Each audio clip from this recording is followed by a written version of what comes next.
Welcome to this video on the AA27-plus NMEA 2000 AIS and GPS receiver with NMEA Multiplexer and Ethernet, N2K, Wi-Fi and USB outputs. In this video, we'll show you how to view live data streams, adjust baud rates, configure output settings, and manage Wi-Fi settings. Getting started is simple. First, download the configuration tool from our website on a Windows PC, connect the AA27-plus to a 12-volt power source, and then connect it to your PC using a USB-A to USB-B cable. The AA27-plus works out of the box with the default settings visible when launching the configuration tool. At the top of the window, you can view live data by opening the port.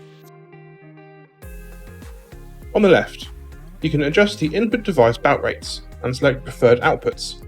You can uncheck unnecessary outputs for optimization. Below this, you can also set the output baud rate.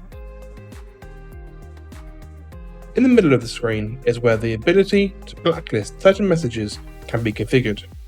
In this example, we'll blacklist several messages by putting the relevant message into the associated field, ensuring it's spelled correctly with commas separating multiple messages.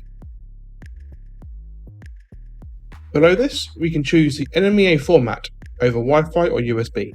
You can select between NMEA0183 or PCDIN, the latter being used when the AA27-plus is paired with an NMEA 2000 reader software.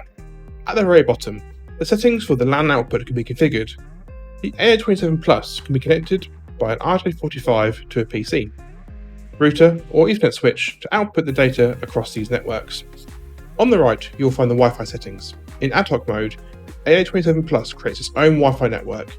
You can change the SSID and password, and after rebooting, the changes will take effect. In station mode, the AA27-plus connects to your existing Wi-Fi network, such as a router, allowing wireless devices on the same network to access the data. Examples are shown on screen now. If you don't need Wi-Fi output, select standby.